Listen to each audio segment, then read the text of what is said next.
Pour faire simple, je crois que ce qui distingue en fait le monde dans lequel on va du monde d'hier, c'est une formidable accélération de ce monde-là. Cette accélération, elle est liée très largement au numérique, qui fait qu'en fait les modes, les produits deviennent de plus en plus rapidement obsolètes, et même nos vies elles-mêmes changent de plus en plus vite. C'est-à-dire autrefois on était mariés pour longtemps, aujourd'hui on est mariés pour moins longtemps.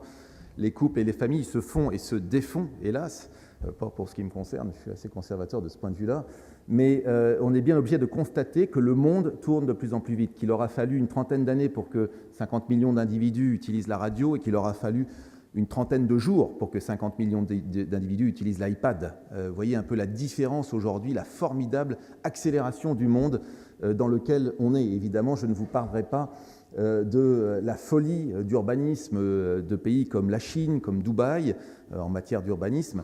Le monde accélère, c'est une réalité. Tandis que le monde accélère, la France, elle, ralentit. Je vais vous donner 4 opérations qui sont à moins d'une demi-heure d'ici, 4 opérations urbaines d'envergure, placées dans une ville qui souffre d'un manque de logement criant. L'hôpital Laënnec, la Samaritaine, l'hôpital Boucicaut, le Forum des Halles. Ces 4 opérations ont un chiffre de commun entre elles, un chiffre, vous le connaissez peut-être, 14 ans. Il aura fallu sur chacune de ces opérations, au cœur d'une des villes les plus riches du monde, laisser 14 ans en friche économique, en friche sociale, en friche physique, urbaine, 14 ans. Sachez qu'il y a 14 ans, Google et Amazon n'existaient pas. Sachez qu'il y a 14 ans non plus, Facebook, qui vaut 150 milliards d'euros, 150 milliards de dollars en bourse, n'existait pas non plus. On est donc devant nous une accélération du monde, et la France met de plus en plus longtemps à réaliser ses projets. Voilà le monde dans lequel nous sommes plongés. Pourquoi ? 3 médailles d'or pour la France, par rapport à tous les autres pays. La première médaille d'or, la médaille d'or de la production de règlements, pas de normes, parce que les normes, ça peut être aussi parfois positif. La production de règlements. Notre machine à produire du règlement est un cheval emballé.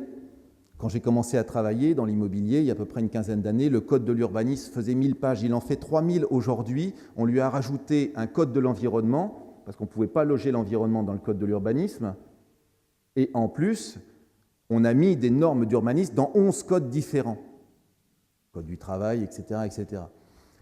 Je m'occupe aujourd'hui de simplification. J'ai fait la connaissance du secrétaire général du gouvernement, dans le bureau duquel passe l'intégralité des arrêtés et des décrets ministériels produits par ce gouvernement. Je lui dis, mais combien de papiers passent par votre bleu, monsieur le secrétaire général du gouvernement ? Il me dit, une mauvaise année, 500, une bonne année, 700. 2 fois par jour, on produit au niveau ministériel. Je ne parle pas d'arrêtés préfectoraux pour vous dire quand est-ce qu'il faut faire les vendanges dans le Languedoc-Roussillon. Je parle de niveau ministériel. 2 fois par jour, on produit un arrêté ou un décret ministériel. Donc nous sommes les champions de la production de règlements avec des lois bavardes, parfois contradictoires. Et quand je parle aux députés aujourd'hui, ils me disent c'est la faute du gouvernement avec les arrêtés d'application, avec les décrets d'application. Quand on parle évidemment aux gens de la haute administration, ils disent c'est la faute du Parlement qui crée des amendements, en veux-tu, en voilà. Mais le résultat, c'est que nous sommes devant une prolifération assez extraordinaire de normes qui n'a eu probablement qu'un seul précédent dans l'histoire de France, c'est la France de l'Ancien Régime, 1788, la force des parlements d'Ancien Régime. Je vous le dis, j'espère qu'on ne finira pas tous à l'échafaud, mais en tout cas, sachez qu'il y a eu des moments de très forte complexité dans ce pays. Ils ont rarement abouti à des bonnes choses. La deuxième médaille d'or, c'est la médaille d'or de la multiplication des autorités. Et vous avez vu ici combien d'autorités il faut rassembler pour parler du Grand Paris. Nous sommes devant un millefeuille politico-administratif absolument éblouissant. Et tout simplement, pour une simple et bonne raison, nous avons raté notre décentralisation. Au lieu de transférer le pouvoir de l'État vers les collectivités locales, nous avons saupoudré le pouvoir à tous les étages. Tout le monde a été servi. Et tout le monde, aujourd'hui, fait du développement économique, tout le monde fait un petit peu de social, tout le monde s'occupe des routes, routes pour la région, routes pour le département, tout le monde s'occupe des écoles, certains pour les collèges, d'autres les lycées, d'autres les universités. Tout le monde fait un petit peu de tout. Et pour faire un grand projet, en France, projet de centres commerciaux, j'en ai fait quelques-uns, il faut très rapidement mettre 25 autorités autour de la table, là où dans un land allemand ou une région espagnole, vous avez un chargé de mission au ministère de l'équipement du land ou de la région qui s'occupe de vous. C'est ça notre réalité, la multiplication des autorités. Et puis troisièmement, nous avons une troisième médaille d'or qui est l'imbroglio administratif et la superposition, qui est le résultat des deux premières d'ailleurs, la superposition des processus. Enquête publique, jusqu'à 3 enquêtes publiques pour un même sujet, à raison de modifier le PLU, de créer une ZAC et ensuite d'obtenir un permis de construire. 3 enquêtes publiques, 3 désignations de commissaires enquêteurs sur le même sujet. 3 désignations de commissaires enquêteurs, ça veut dire quoi? Ça veut dire 3 saisines du préfet qui lui-même va saisir le juge pour désigner enfin un commissaire enquêteur qui, il faut d'abord le trouver, donc là on est déjà sur plusieurs mois, qui n'enquête pas pendant les vacances, qui n'enquête pas pendant les périodes électorales. Vous savez ce que ça veut dire, les périodes électorales dans notre pays? C'est une fois tous les 8 mois, il y a une période électorale dans ce pays, à peu près. Et qui enquête comme au XIXe siècle, avec une petite table mise dans une salle d'école, il faut lui trouver la salle d'école vide, avec une petite table mise dans la salle d'école, et qui prend note de tout ce qui lui est dit. Ce monsieur, il n'a pas compris qu'Internet était arrivé. Aujourd'hui, on pouvait dialoguer sur Internet. C'est possible de dialoguer sur Internet. Ça existe. Ben nous, on est encore resté au commissaire enquêteur. Donc, je vous la fais très rapide sur les enquêtes faune et flore. J'ai écrit un livre que je vous recommande, qui est en vente encore à 9,50 € dans toutes les bonnes librairies physiques, et également chez Amazon pour ceux qui n'ont pas le temps. Mais nous sommes honnêtement devant des processus qui sont devenus totalement incompréhensibles, mais surtout déconnectés du monde économique dans lequel nous vivons.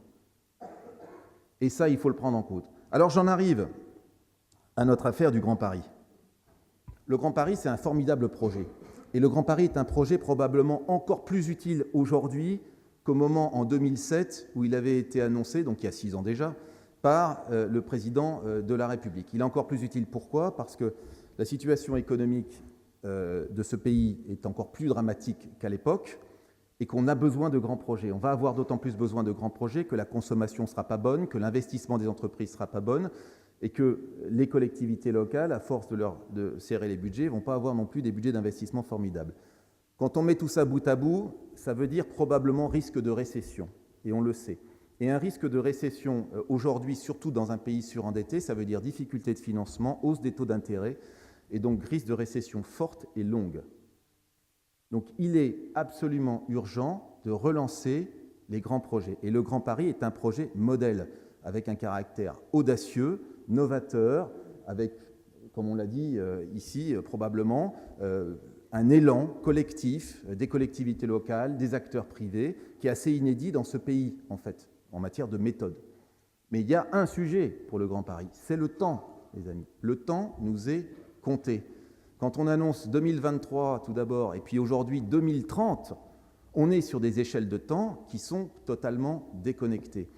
Donc j'en appelle ici, publiquement, auprès du président Simon, d'organiser une petite révolution, le temps du Grand Paris, et faire passer le Grand Paris dans un temps de rapidité. C'est bien la concertation, mais une concertation de 6 mois, c'est plus efficace qu'une concertation de 3 ans. Croyez-en celui qui a fait la concertation du Forum des Halles pendant 3 ans et demi, tous les jeudis soirs, de 18h à 21h, voire 22h. Voilà. Je peux vous assurer qu'il y a un moment donné où il faut se mettre à l'action et il faut réfléchir à pouvoir amener ce transport en commun qui est le nœud du Grand Paris plus vite. Voilà ce que je vous propose. C'est aussi simple que ça. C'est, bien sûr, il faut faire ça proprement. Bien sûr, il ne faut pas précipiter les choses. Mais honnêtement, 20 ans, c'est juste trop long. Merci à tous.